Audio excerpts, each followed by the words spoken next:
नमस्कार, ATN live में आपका स्वागत है और मैं हूं चंदन। जिस तरह से चुनाव को लेकर के जो राजनेता हैं और उनका जो दौरा क्षेत्र में बढ़ता ही जा रहा है, इसी को लेकर के हम भी निकले हुए हैं कई अलग अलग सिवान ज़िले के इलाकों में, और वहां से हम जानना चाहते हैं कि आखिरकार जो नेता है वो किन मुद्दों के साथ विधानसभा क्षेत्र का जो चुनाव जो उनका क्षेत्र है उसमें जा रहे हैं, जनता के बीच किन मुद्दों के साथ वोट मांगने का काम कर रहे हैं। तो हमारे साथ अभी मौजूद है गोरियाकोठी विधानसभा क्षेत्र के आरजेडी के विधायक हैं सत्यदेव सिंह। सर, आपका स्वागत है एटीएन लाइव पर। सबसे पहला सवाल हमारा ये होगा कि आप क्षेत्र में अब जा रहे हैं, चुनाव बहुत नज़दीक आ गए हैं, तो क्या लग रहा है कि चुनाव अपने नियत समय पर हो जाएगा या फिर कोरोना को लेकर के कुछ राष्ट्रपति शासन लगाने की बात भी चल रही है, क्या होगा? देखिए, कोरोना का जो प्रकोप जारी है, पहले तो गरीबों को पकड़ रहा था, कमज़ोर लोगों को पकड़ा, मजदूरों को पकड़ा, तो सरकार के ऊपर कोई ज़्यादा असर नहीं पड़ा। क्वारंटाइन सेंटर सबको समाप्त कर दिया, हाथ उठा दिया कि हमारे पास अब कुछ नहीं है, हम असक्षम हैं। लेकिन जब इस सरकार के मंत्री, विधान परिषद के सभापति अवधेश नारायण सिंह सब परिवार जब कोरोना के शिकार में आ गए हैं, पॉजिटिव हो गए हैं, तो हमारे मुख्यमंत्री जी भी अपना सैंपल जांच कराए, उप मुख्यमंत्री जी भी, सारे मंत्री, जो लोग चुनाव के विधान परिषद के चुनाव के क्रम में रहे हैं, वो तमाम लोग आज जो उनके संपर्क में रहे हैं सबका टेस्ट हो रहा है। बिहार में कोरोना दिन पर दिन बढ़ता जा रहा है, आज 11,000 हो गया है। ऐसी विकट परिस्थिति में अभी अब देखा होगा कि जो विगत कोरोना के पहले जो उपचुनाव था मुखिया सरपंच वगैरह का 2341 समथिंग का था, जिसमें नॉमिनेशन भी हो गए, उस चुनाव को रद्द कर दिया गया। आज संक्रमण के काल में चुनाव से ज़्यादा महत्व जनता की रक्षा करने की है।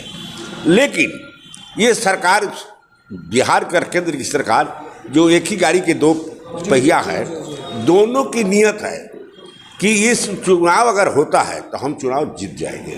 इसीलिए वो जनता से उनको कम मोह है, उनको मोह कुर्सी से है, इसीलिए ज़्यादा घबराहट भी है। इसीलिए वो बेचैन हैं। जस जस कोरोना बढ़ रहा है तस तस उनमें बेचैनी बढ़ रही है कि कहीं चुनाव स्थगित न हो जाए।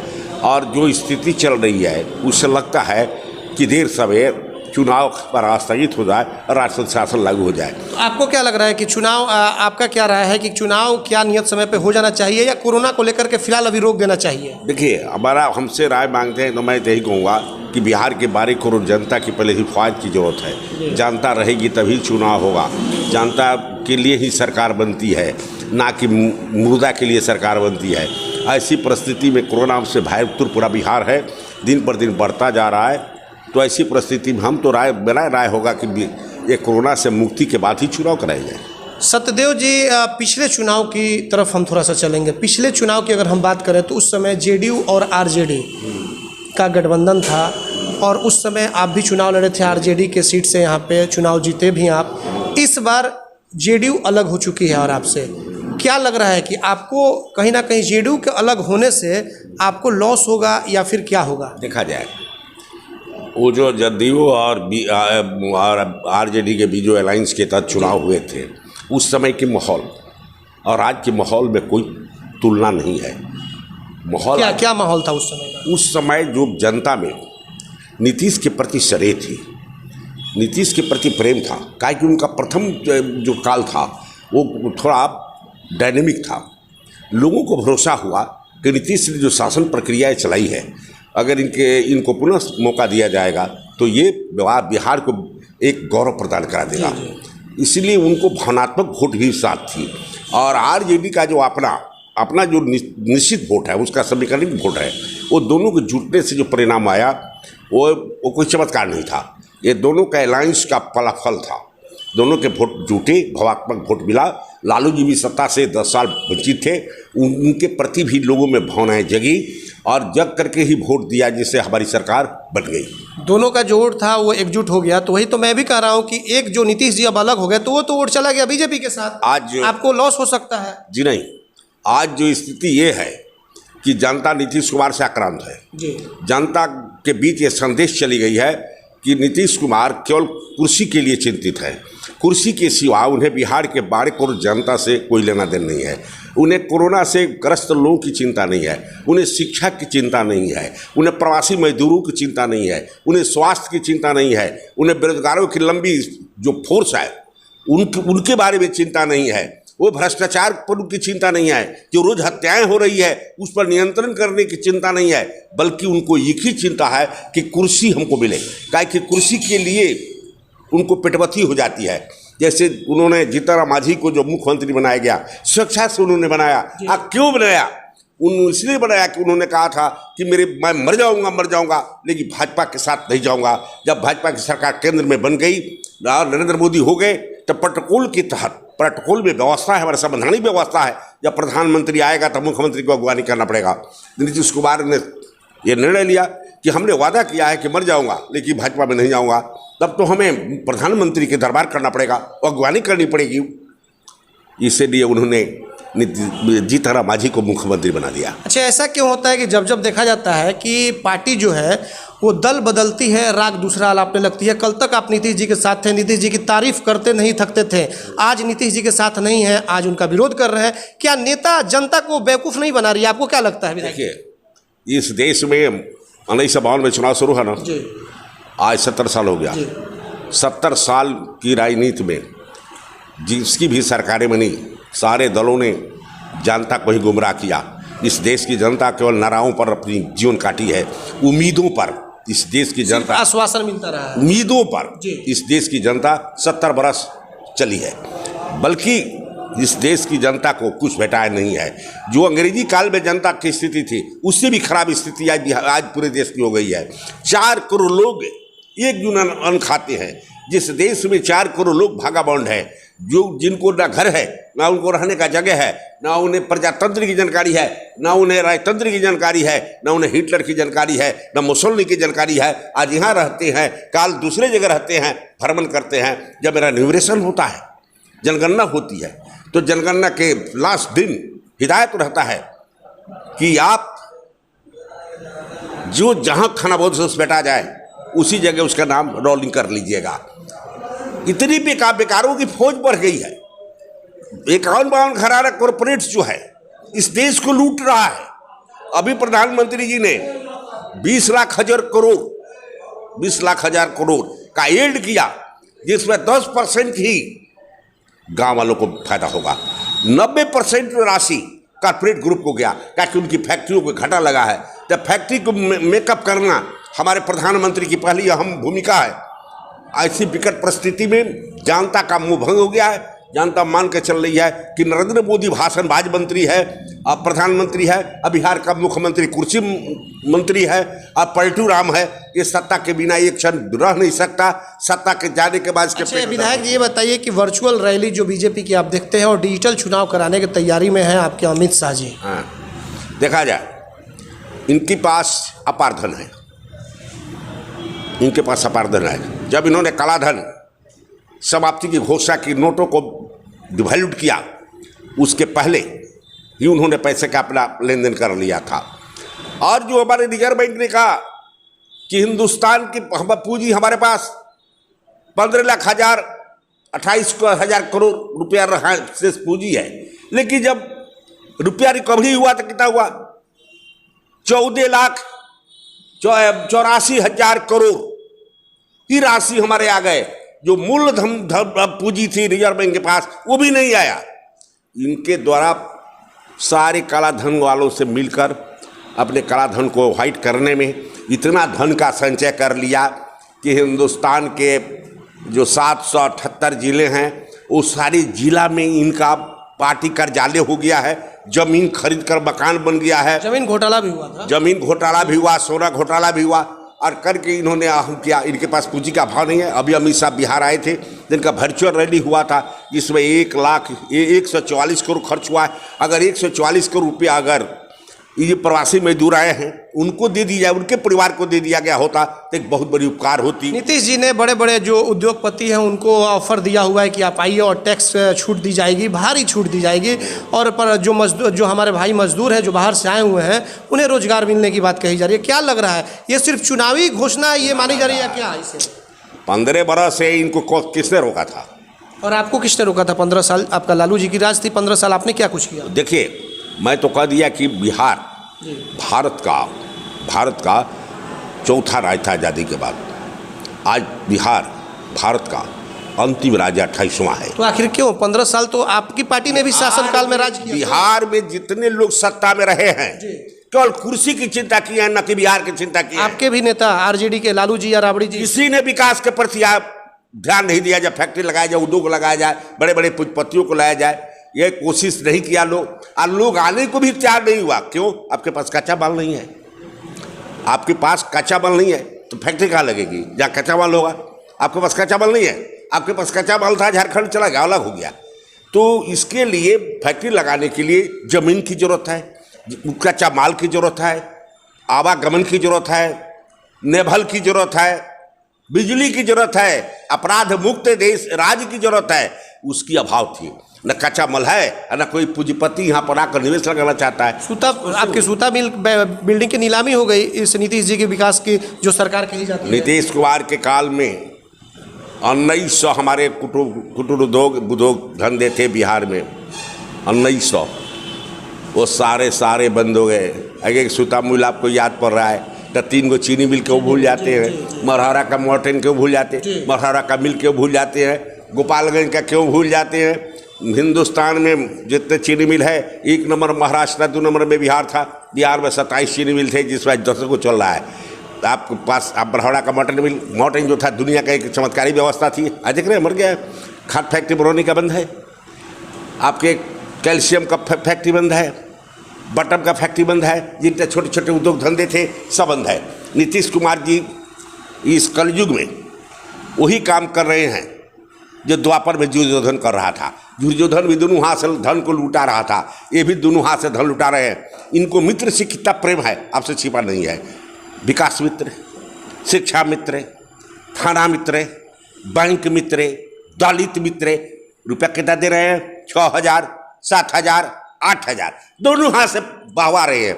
इस सुबह से जब से इनका नींद खुलता है सोने के वक्त तक ये वोट खरीदते हैं। इनको मैंने कह दिया था कि इनको कुर्सी की चिंता है, इन्हें बिहार की विकास का चिंता नहीं है। ये कुर्सी कुमार हैं, ये पलटू राम है। लालू जी ने देखा ये पलटू राम है, ये वास्तव में पलटू राम है। तो ऐसी परिस्थिति में बिहार की जनता ये समझ के चल रही है। बिहार की जनता देखती है, अरे राम हमारे यहाँ शिक्षा नहीं है, हमारे गाँव में विद्यालय हैं, विद्यालय में जो है समान वर्ग के लोग रहते हैं, समान वर्ग के भी विधायक जी। आपकी पार्टी आरजेडी से नेता क्यों भाग रहे हैं? ये आपको जो रघुवंश प्रसाद सिंह है वो भी नाराज चल रहे हैं और कई एमएलसी भी भाग गए। क्या नीतीश जी आपकी पार्टी को समाप्त कर देंगे? देखिए, देखा जाए, नीतीश कुमार जी हमारे पार्टी को नहीं तोड़ पाएंगे, उनके बस का नहीं है। वो अपने पार्टी को अभी तो कुछ नेता आपके पार्टी से बता रहा हूँ, लोग सुना ना जाए, एमएलसी लोग गए थे विधान परिषद का बने का समितियाँ, रेस्ट हाउस, रिटायर्ड पर्सन लोगों को जगह है। इन लोगों को हो गया कि अगली चुनाव में हमको टिकट नहीं मिलेगा, अगली चुनाव में हमको टिकट नहीं मिलेगा, इसलिए चले गए। इनके आने जाने से कोई असर नहीं पड़ता है, कोई असर नहीं, कोई असर नहीं, इनके आने जाने से कोई असर नहीं। चलिए आप थोड़ा सा लोकल हम बात कर लें गोरियाकोटी विधानसभा क्षेत्र की। गोरियाकोटी विधानसभा क्षेत्र में काफ़ी विरोध देखा जा रहा है आपका। कई आपके देखे जा रहे हैं आरजेडी के ही लोग आपके विरोध में खड़े हैं। कई ऐसे नाम हैं। क्या सत्यदेव सिंह के लिए कितना कठिन होगा इस बार का टिकट लेना? सबसे पहले चुनाव तो अभी दूर की बात है। बता रहा हूँ, जितने लोग आरजेडी के अपने को कहते हैं कि हम आरजेडी के उम्मीदवार हैं, मैं उनको आरजेडी के उम्मीदवार नहीं मानता। क्यों नहीं मानता? कि मैं जब चुनाव लड़ रहा था 2015 में तो ये सारे लोग इंडिपेंडेंट चुनाव लड़े थे। अभी तो ये विधवत आरजेडी में गए नहीं है, तो इनके बारे में हम आपको कहने जाएंगे। वो भी आपको नहीं मानते हैं। उनका कहना है कि सत्यदेव सिंह पूरी तरह से आरएसएस के हैं, उनके दिलों में आरएसएस बसता है। मामला आपको बताते चलेंगे, जैसे कि उन लोगों का आरोप है कि आपकी शादी भी नहीं हुई थी, तो आपने कहा था कि जब तक हम विधायक नहीं बनेंगे, इस तरह का मामला उन लोगों का आरोप है। तो क्या माना जाए कि आज भी आरजेडी विधायक सत्यदेव सिंह के दिलों में आरएसएस बसता है? मैं आरएसएस का मेंबर कभी नहीं रहा हूँ। उन लोगों का आरोप है, ये हमारा वो लोग हमारे बारे में क्या जानते हैं? हम तो पूर्व से विद्यार्थी काल से मैं कम्युनिस्ट रहा हूँ। मेरी गिरफ्तारी जो हुई थी 18 मार्च 1974 को कम्युनिस्ट के आधार पर, आपने आंदोलन के जी मैं 6 वर्ष जेल रहा हूँ। मैं आरएसएस का मेंबर कभी नहीं रहा हूँ, कभी नहीं। मैं बीजेपी का मेंबर रहा था। बीजेपी में निष्ठावान था, इन लोगों के जैसा भगोड़ा नहीं था। मुझे दल में लेने के लिए चंद्रशेखर जी आए थे, मुझे लालू जी ने महेंद्र यादव जी को भेजा था, नीतीश कुमार ने हमारे यहाँ लोगों को भेजा था, बिरसन पटेल होटल लोगों को। लेकिन मैंने कहा कि जिस दल में हूँ उस दल अगर हमको नहीं छोड़ेगा तो मैं दल को नहीं छोड़ने वाला हूँ। तो मैं दल में था, मैं चुनाव जीता, दल ने मुझे छोड़ दिया, मैं प्रतीक्षा किया, नहीं लिया, तो हम राजनीति करते हैं तो मैं कहीं जाना होगा ना। मेरे शुभचिंतकों ने कहा कि लालू जी के साथ जाइए। लालू जी ने हमें परख करके अपने दल में लिया और मुझे टिकट दिया। मैं उनके वादा के तहत चला। उनके जो नीति है, उनके जो सामाजिक न्याय का धुरी है, उसके तहत मैं काम किया हूँ। मैं क्या जानता हूँ छोटे भैया लोगों को, जो लोग चुनाव में इनको जनता याद पड़ी है। जब ये क्षेत्र, ये राज्य जो कोरोना से ग्रस्त था, तो 3 महीना इन लोग का कहीं पता था कहीं? तो उस समय ये घर में लुकाए थे कोरोना पकड़ लेगा। और उस समय मैं सत्यदेव सिंह घूम करके गरीबों के जिनका नाम राशन कार्ड में नहीं था उनको राशन दिया, 85 सब परिवार को राशन दिया। हर सेंटर पर जाकर साबुन बिस्कुट की बंटवारा किया, उन लोगों को प्रोत्साहित किया, प्रशासन को दबाव दिया। मैं आज भी घूम रहा हूँ, पूरे क्वारंटाइन में मैं घूम रहा था, एक दिन भी घर में इन लोगों के जैसा छिप कर दे रहा। और मैं राष्ट्रीय जनता दल का निष्ठावान सिपाही हूँ। इन लोगों के जैसा मैं भगोड़ा नहीं, मैं किसी का नाम नहीं रखता, मैं इन लोगों का जैसा भोगरा नहीं हूँ। ये लोग जो एनडीए के उम्मीदवार से पैसा लेके चुनाव लड़ते हैं, आज भी जो ये लोग बोल रहे हैं एनडीए के उम्मीदवार के पैसे के बल पर बोल रहे हैं, उसके बहकावे में बोल रहे हैं कि वो जितना ये लोग वोट काटेंगे सत्यदेव सिंह कमजोर होगा, वो भरम में जी रहे हैं। एनडीए के उम्मीदवार जो होंगे वो भी भरम में जी रहे हैं, ये भी लोग भरम में जी रहा है। सत्यदेव सिंह ने जो काम कर दिया है अपने क्षेत्र में, मेरे पहले के जितने विधायक हैं उनके कार्यों को जोर दिया जाएगा तो मेरा कार्य सबसे ज़्यादा होगा। सारण कमिश्नरी में 24 विधानसभा है, 24 विधानसभा में ये भी विधानसभा में विकास हमारे सब पक्ष हो तो मैं उनको इनाम दे दूंगा। महाराजगंज और दरौदा को जोड़ दीजिए तो मेरा विकास दुगुना हुआ है। बरहड़िया को, सिवान को जोड़ दीजिए तो दुगुना हुआ है। फिर इतना विरोध क्यों विधायक जी? देखिए, विरोधी राजनीति में विरोध करेगा लोग, कुछ जनता में कहेगा तब लोग, कुछ लोग पीछे पीछे घूमेगा।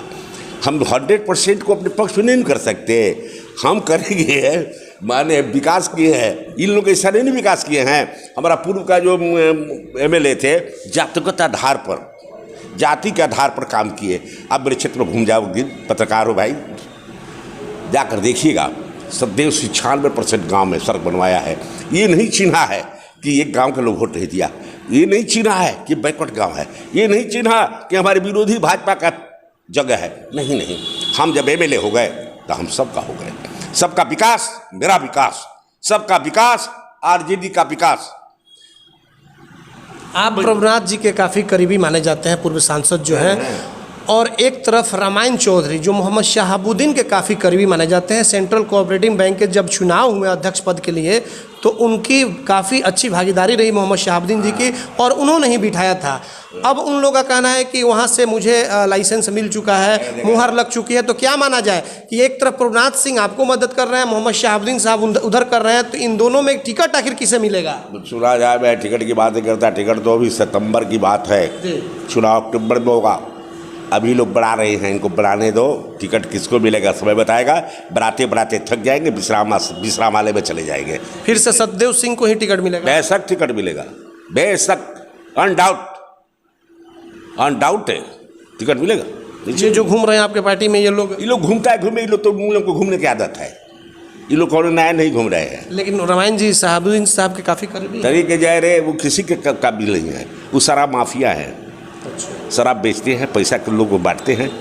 वो पार्लियामेंट के उम्मीदवार जो है यहाँ के प्रभुनाथ जी हैं, सिवान का वो हैं, वो अपने सिवान में इंटरवेन करेंगे, ये पार्लियामेंट महाराज में इंटरवेन करेंगे। ये शराब माफिया लोग जानते ही हो, पानी का पैसा इकट्ठा किया है, लोग बहवाता फिरता है इन्हें उन्हें।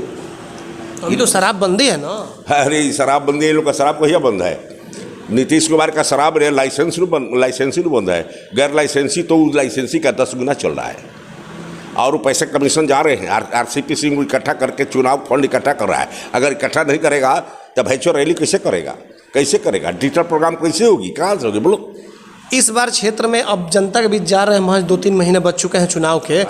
इस बार अब कौन सा मुद्दा लेकर के जनता के बीच जा रहे हैं? मैं जनता के पास जा रहा हूँ कि मैंने आपका काम किया हूँ, मैंने आपका विकास किया हूँ, हर क्षेत्र में विकास किया हूँ, और स्वास्थ्य का मामला हो, और शिक्षा का मामला हो, सड़क का मामला हो, जल निकासी का मामला हो, विद्यालय खोलने का मामला हो, प्रोन्नति करने का मामला हो, आपदा का मामला हो, गरीबों को भूख में बास्केट पर्चा दिलाने का मामला हो, मैंने पूरा किया है।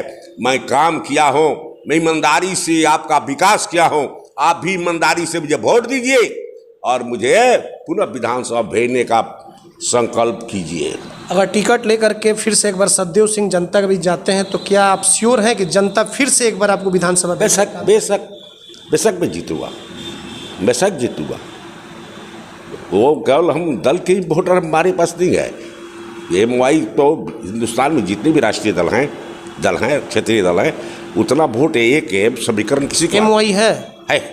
ये MY कहाँ दिखाई दिया? पिछले अगर लोकसभा के चुनाव की बात कर लें तो हिना साहब चुनाव। अरे राम, लोकसभा के चुनाव में कुछ हवाएं उल्टी बह रही थी।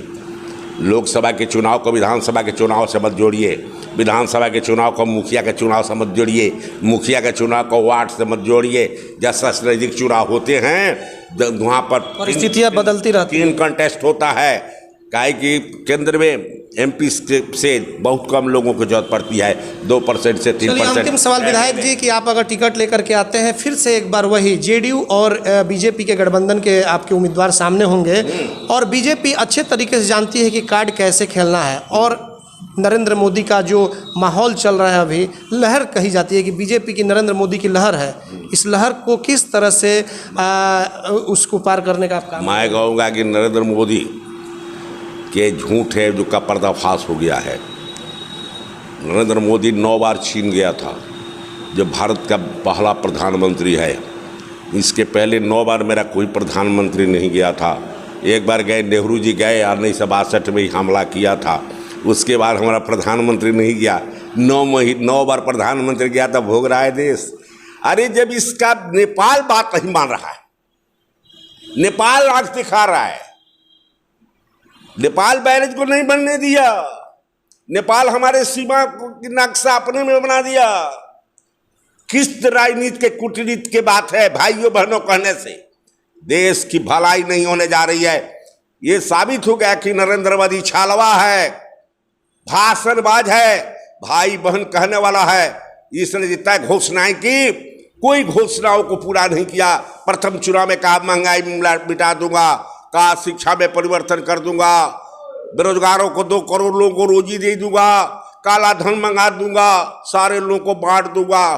कुछ नहीं किया, बल्कि काला धन वालों को मदद किया, शिक्षा रसातल भेज दिया। अब प्रतिदिन जवान मारे जा रहे हैं। 56 इंच का सीना वाला जब प्रधानमंत्री के काल में इतने हमारे जवान मारे गए हैं जितना किसी के काल में नहीं मारे गए। इनके सारे भाषणबाजी की जनता समझ गई है। अभी इन्होंने कहा कि 80 करोड़ लोगों को 5 किलो चावल, 1 किलो दाल नवंबर तक दिया जाएगा। क्यों जी? क्यों डेडलाइन नवंबर तुम्हारा हो गया? इसलिए कि चुनाव है बिहार का। क्या इस देश की जनता नहीं जा रही है? बिहार की जनता नहीं जा रही है? बिहार के लोग को नीतीश कुमार और मोदी भिखारी समझता है और भर में जीता है। बिहार के लोग भिखारी नहीं है। बिहार भारत का भविष्य है, बिहार भारत का निर्माण है, बिहार भविष्य का भारत का तकदीर है। ये भारत के दिशा में परिवर्तन करता है। बिहार जो है, जब जब भी देश पर संकट आई है, बिहार आगे बढ़ के कदम बढ़ाकर रोका है। जब जब बिहार गरमाया है, देश का तख्त पलटा है। नीतीश कुमार और मोदी जी को जानकारी होना चाहिए कि चंपारण का गराई ने गांधी के नेतृत्व में हिंदुस्तान को आज़ाद किया है, तो उन्हें याद करना पड़ेगा कि बिहार की अंगराई ने इंदिरा जी को सरासर में पहुंचा दिया। उनको याद होना चाहिए कि विश्वनाथ की निष्ठा को बिहार ने आगे बढ़ाया है, लालू जी के निष्ठा को बिहार ने बढ़ाया है। अभी देख लिए जहां भी जरूरत पड़ी है बिहार बटालियन ही जा रहा है। वो गोल्डन टेम्पल ऑपरेशन का मामला हो, चाहे पुलवामा के मामला हो, चाहे अभी जो हमारे जवान शहीद हुए हैं, जहां जहां जरूरत पड़ा है बिहार के नौजवान, बिहार के सपूत, बलिदानी जथा हमेशा जा करके भारत की गौरव की रक्षा किया है। तो बिहार की शक्ति को अनुभव नहीं है नीतीश मोदी जी को। बिहार इस बार बता देगा, इस बार की सरकार बनेगी आरजेडी के नेतृत्व में, जिसके नेता तेजस्वी प्रसाद यादव होगा और निर्विरोधी नेता चुन लिया गया है, वही मुख्यमंत्री होगा। ये कितनों आय तय करेंगे, कितनों माई दाई करेंगे, लेकिन इस बार सरकार बनेगी, आरजेडी की सरकार बनेगी, ललटेन खिलेगा। और जिस उद्देश्य से आप आज आए थे, हम लोग रैलियां चल रही थी, आपको मालूम होना चाहिए कि $30 एक बैरल है कीमत विदेश में, जहां ओपेक है, और इंडिया में 83 और 85 है। क्यों? ₹1 पर 70 पैसा सरचार्ज लगाया है नीतीश और मोदी ने। ये क्या हुआ? ये कलयुग का रावण है। वो रावण है, आई कुंभकर्ण है। वो 83 दिन घर से नहीं निकला है। जब कोरोना हुआ था तो वो 6 महीना सोता था। अब बिहार का मुख्यमंत्री, अब सभी लोग निकलेंगे, अब चुनाव आ गए हैं, अब आ जाएंगे। तो आपने देखा कि ये विधायक आरजेडी के जो विधायक है सत्यदेव सिंह, इनसे हमारी बातचीत भी हुई। कई सवालों का बहुत ही अच्छे तरीके से इन्होंने जवाब दिया है। और जिस तरह से इनसे सवाल किए गए कि आपके गोरियाकोटी विधानसभा क्षेत्र में देखा जा रहा है कि आपके जो कार्यकर्ता हैं कई गुटों में हो चुके हैं, जमकर आपका विरोध कर रहे हैं, ऐसे में इन्होंने सीधे तौर पर यह कहा कि छुटभइये नेताओं की कोई पूछ नहीं है और आने वाले विधानसभा चुनाव में फिर से एक बार मैं टिकट लेकर के आऊँगा और जनता मुझे फिर से विधानसभा में भेजने का काम करेगी। तो ऐसे में अब आने वाले 2020 के जब चुनाव होंगे, उसमें देखना होगा कि जनता क्या फिर से एक बार विधायक सत्यदेव सिंह को बना करके विधानसभा में भेजने का काम करती है, या फिर इस गोरियाकोठी में कुछ और कारनामा होगा। यह तो आने वाला वक्त ही बताएगा। हमारे सहयोगी नजर आलम के साथ चंदन कुमार, ATN लाइव, बसंतपुर, सीवान।